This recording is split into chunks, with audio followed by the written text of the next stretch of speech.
Hello, orchid family. I'm having a rough day. Went to therapy today and went to see this. It's an intake procedure for my daughter, who's having the same highly sensitive problems I have. So I came home and I had some stuff prepared from yesterday, plants that I wanted to repot. And everybody's going to get home soon. And I didn't feel like filming because I'm upset and crying and listening to music and cry some more. And then I decided to film anyway because first of all, what the fuck is this? Okay, this is like foam. It looks like bark. It's not bark. It doesn't look like the regular horticultural foam. This was a plug. It's the second one I found. I found it on the phragmepedium longeuville. Crazy word. And I found it on my jumbo phal. Oh, that's not my jumbo phal, is it? Is it my big white jumbo phal? Well, anyway, this is the one I should repot. I forgot which one it was. No, this is my Manhattan Rose. Sorry. Anyway, so she was in a big plug with foam, but she has big roots. I can get it out. This one that's in the middle, very, very tiny roots. But the reason why I wanted to film is because of that. I'm getting a new shoot. Yay! I'm happy. So I needed to repot this because it was in bark something. But I didn't know it was in bark because the top layer was, it's not sphagnum actually, look. You see that? I have no clue what kind of moss this is. It doesn't look like sphagnum. Sphagnum, I don't know how you pronounce it. But anyway, there's a little bit of sphagnum and there's a little bit of, I have no clue what it is. And underneath was bark and weird, look at that, foamy bits. What is that? Have you ever seen it? It was a plug. It had a hole in the center, like to get air in there. So that was good, way better than a sphagnum plug, but it's really hard to get off the roots. But I couldn't leave it on there. I'm a peeler, I need to get everything off and clean it and rinse it. What I'm not going to do is spray it with hydrogen peroxide. Okay, so what am I going to repot it in? Let's get technical. I'm going to mix perlite with, oh crap, it's a mess. Medium bark that I sterilized. I repotted a few phalaenopsises in cocoa and orchiada. It's been in there for 2 months and I know it can last for 5 years, so I'm not going to throw this away. You don't normally reuse bark, but this is valuable stuff. This is expensive and it can last for 5 years. So I'll just, I think I poured 3 liters of boiling water over there. And now I'm going to let it cool off because I don't want to burn my plant. So it's going to be in a mixture of medium and fine bark and perlite. I wrote to Ed from Ed Orchids, the magnificent dude in England with his phragmepediums and phragmepediums, and he advised me bark and perlite. No sphagnum though. What I would think for how you call it, for phragmepedium, I am going to search for a long container. We don't have them. I wanted to make them from a soda bottle, but I forgot. I just, while I'm talking, remembering stuff. So anyway, yeah, I'm going to repot this, and I wanted to pot it in this container. You see that? It has halfway to grow in there. It's maybe not long enough. No, I think it needs something higher, but it's still really small, and if I go higher it goes wider. So I think this will do for a year, and then I'm gonna make a different one. I'm gonna repot my dendrobium Thailand black because that new growth is on the wrong side and it's overpotted. There were 2 other dendrobiums in here and it was fine, but now it's overpotted and that one is making, I'm not sure if it's already making new roots, but it should. So that one's gonna get repotted. my Manhattan Rose was in really funky media. It was the foam with a little bit of fiber stuff, coconut husk thingies. It stayed wet for a long time. So I need to repot this in bark with maybe a little bit of sphagnum, because my bark is really, it's orchiada. It takes a while to get really hydrated. And this was being used to being really wet for a long time. I'm not really sure how I'm going to achieve that. I want to make it an easy transition because it has a lot of nice roots left. And my dendrobium polifire, which had half a piece of plastic basket still in there. And I'm not sure what it is in. And it's done blooming, so it's going to get repotted. So today is repot day and sulky day. I made a video of my grow room, which is not done yet. So I made a in-between video. I still have to edit my third part of the 4-part collection update, but maybe I can do it in one shoot. I will see how I can edit it and post that later tonight. And I will show you how much I got done and how much I repotted, and I will show you the results because I'm really slowly working and we're gonna eat in the meantime and my daughter gets home, so I'm not gonna get the tripod and film how I repot, and I will just show you the result and tell you what I did. Yes, that's what I'm going to do. So thank you for joining me. Look at that, it's coffee time. Yes, it's coffee time. I will see you all later. Love you guys. By the way, 90 freaking 1 subscribers. Hello, you new people. Who are you? Say hi to me in the comments. Thank you for subscribing. Thank you for watching maybe. I'm not sure if everybody watches my ramblings, but I don't know 91 people. I know maybe 20.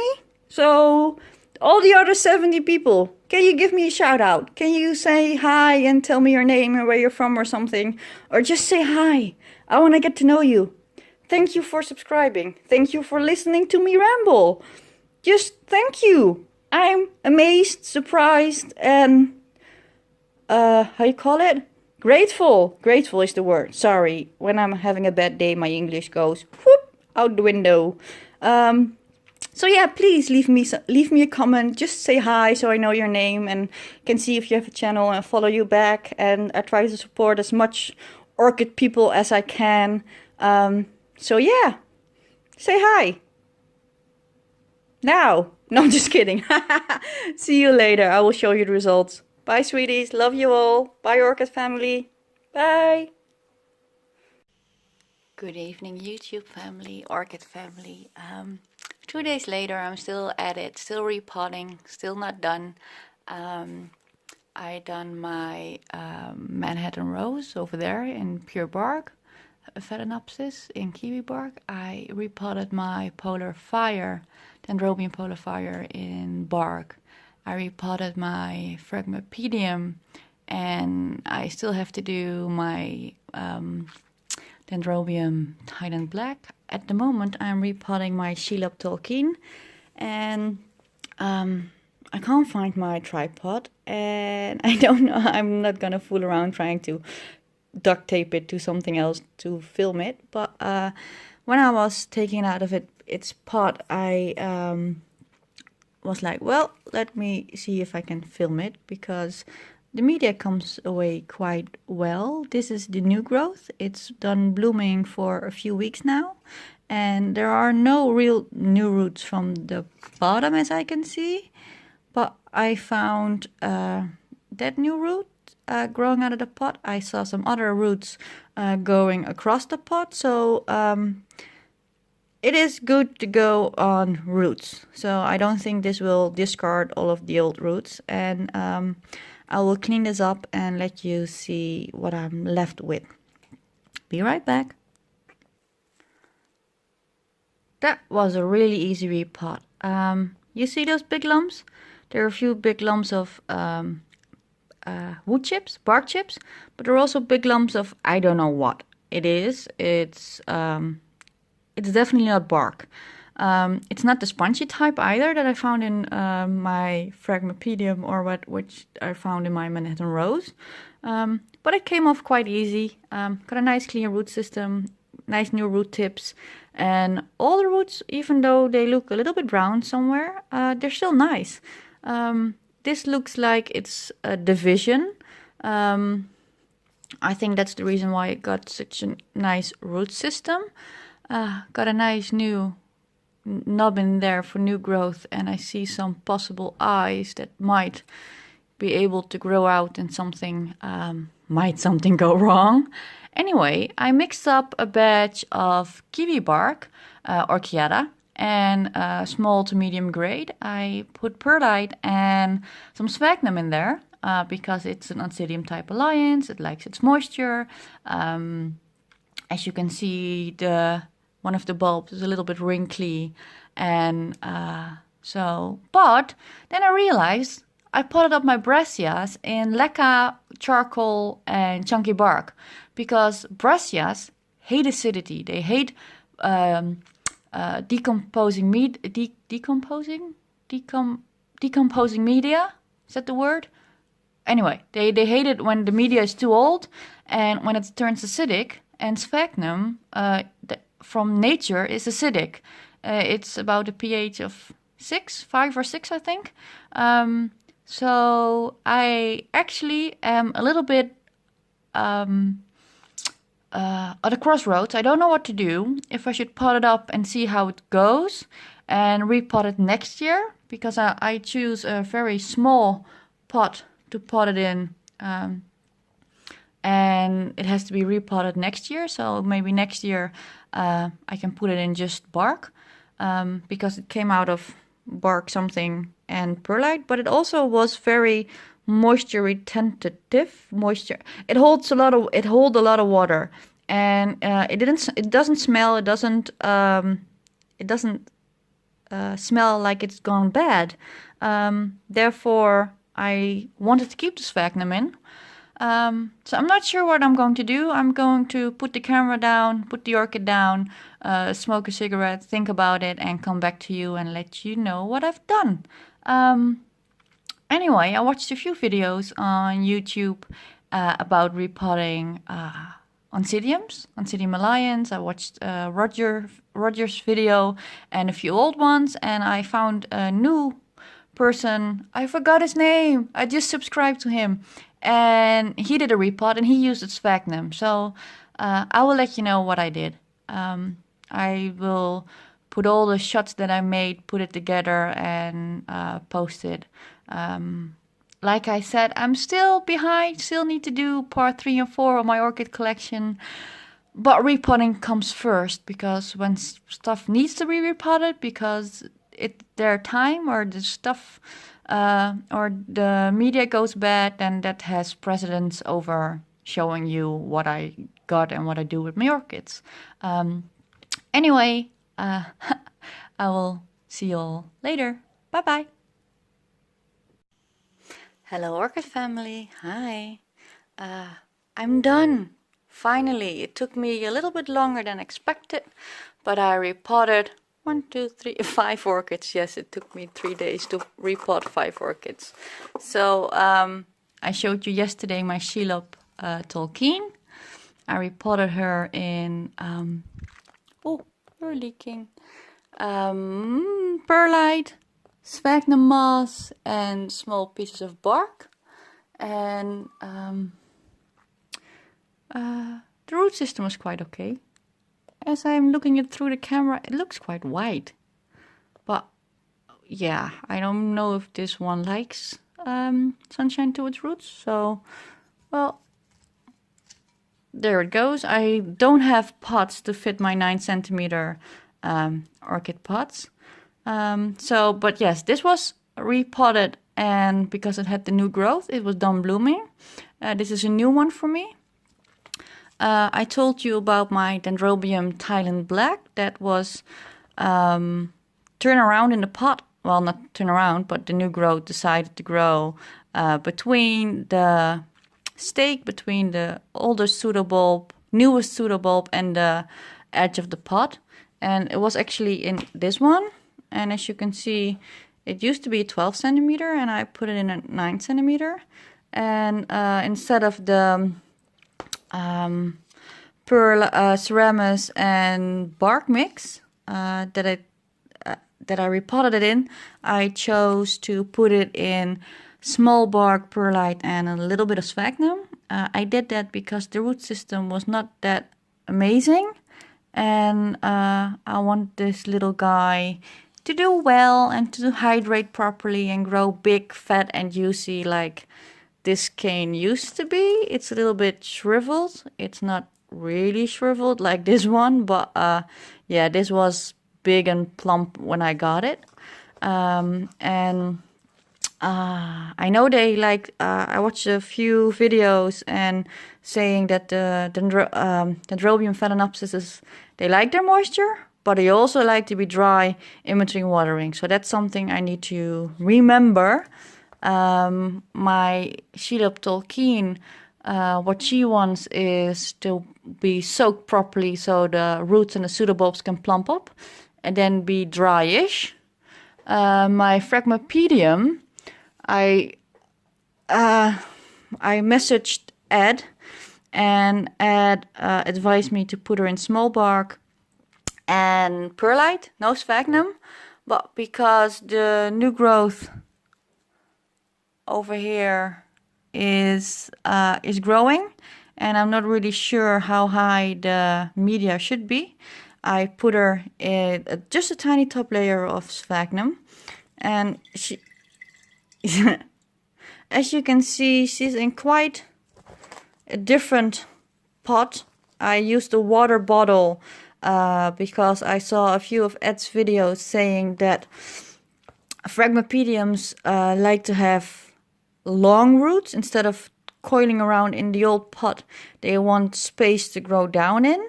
So I cut up a water bottle because I do have tall pots, but they're for roses and stuff like that, but they're really wide. So for that small plant, I thought, well, that's not maybe the best idea. I have holes in all my pots, as you can see. I use soldering iron to make the holes, so there's enough aeration and I get a proper wet-dry cycle. Since this is a terrestrial, semi-terrestrial orchid, I decided to not put holes, so the media stays wet longer. I'm not really sure if that's a really good idea, but I haven't seen any of Ed's orchids with holes to the side, so it should be fine. For the moment, it's in a glass jar, so it won't fall over. I have a little girl running around and she knocks stuff over because she's just as clumsy as I am.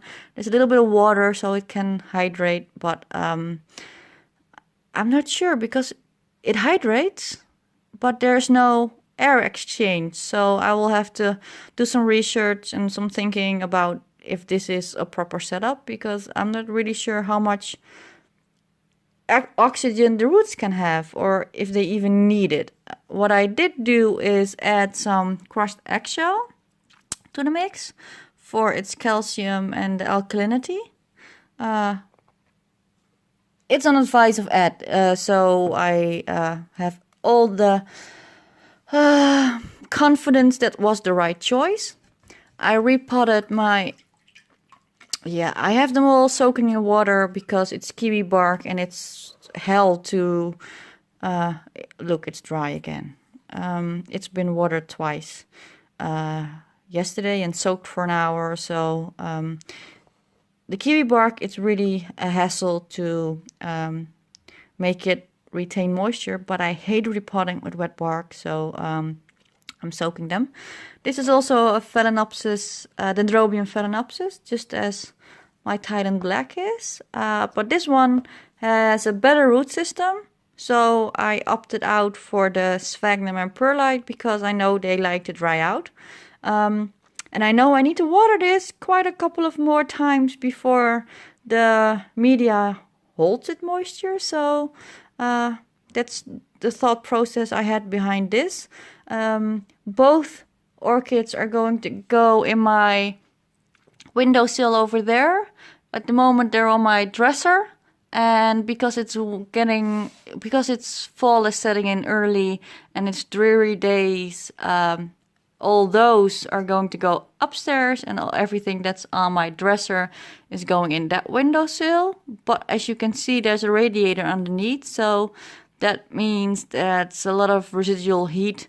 The warmth goes sideways up to crap, I don't know the English. Well, the heat touches the plants when it rises, and so I want to have a longer windowsill, and have humidity trays up there, and push them as much to the window as I can, so they get proper lighting, so they get a little bit of the heat they like, and enough humidity. So that's that. And last but not least, I repotted my phalaenopsis Manhattan Rose. She is tilted she's tilted sideways, because I know that's how they grow naturally, and I actually like that. It takes up more space, yes. Oh, you're heavy. It takes up more space, but I think it's a natural position for the plant, and they're going to lean anyway. So I did stake her up with something very cool. I got this on my last two phalaenopsises. It's a space holder for phalaenopsis with two stakes. So I actually really like it. She still has one tiny bud at the end, so and she's branching over there and over there and over there. So I hope that if I keep her happy and moist and wet enough, that maybe she will flower again. I'm not really sure. I really hope they don't dry up. And that's that. Today it's Wednesday, and I think I started Monday. So I'm gonna put all the pieces of my filming together, make one video of it, and it's not a how to repot, but it's just showing you what I repot in, to show you how the roots looked. I forgot to do that with this one, but to show you how the roots looked and what my thought process is for every plant, for their media, because I have a lot of medias and I grow in a wide variety of medias, but there's always a reason why I choose something different, like for this one and for that one. Or when I have 3 divisions of something, I also like to experiment and put the biggest one or the healthiest one in the original media, or the ones that is advised, and maybe put one in water and put one in ceramis or in leca or in whatever you can, charcoal. I like to experiment also. I'm trying to find my groove. Trying to find my rhythm, my watering routine, and I want to see which media does best for me and what media goes best in my environment, and make a balanced decision, and learn to make those decisions better by gathering all the data from all my experiments. But yeah, thank you all for watching. Thank you all for subscribing. 2 days ago I said, well, hey, you 92 people, let me know who you are. Give me a hello, leave a comment, hit like. Well, it doesn't matter if you don't like the video, don't hit like, but leave a comment. I would like to get to know you, all of you. I consider this orchid community my orchid family. I love you all. Everybody is very dear to me, so you new people are probably can be and will be maybe just as dear. I'm rambling, I'm sorry. I will let you all go. I will see you guys later, talk to you guys later. Thank you all so much for watching me ramble and check my videos. It means a lot to know that people are actually watching. that's a nice feeling, actually. I enjoy this way more than I thought. I was really nervous when I started, and I was really... I didn't think anybody would watch. And actually, I like filming just as much as I like the orchids. I like showing them to you and say, hi, I got a new one. Check this one out. It has amazing flowers. Maybe you like it too. It's an aspect of this hobby that I never thought I would have and never thought I would enjoy as much as I'm doing. And yeah, so it's for me, but it's also to show you and that there are other people behind that camera watching my stuff is just nice. So bye bye. See you all later. Rose out. Bye. Bye. Bye.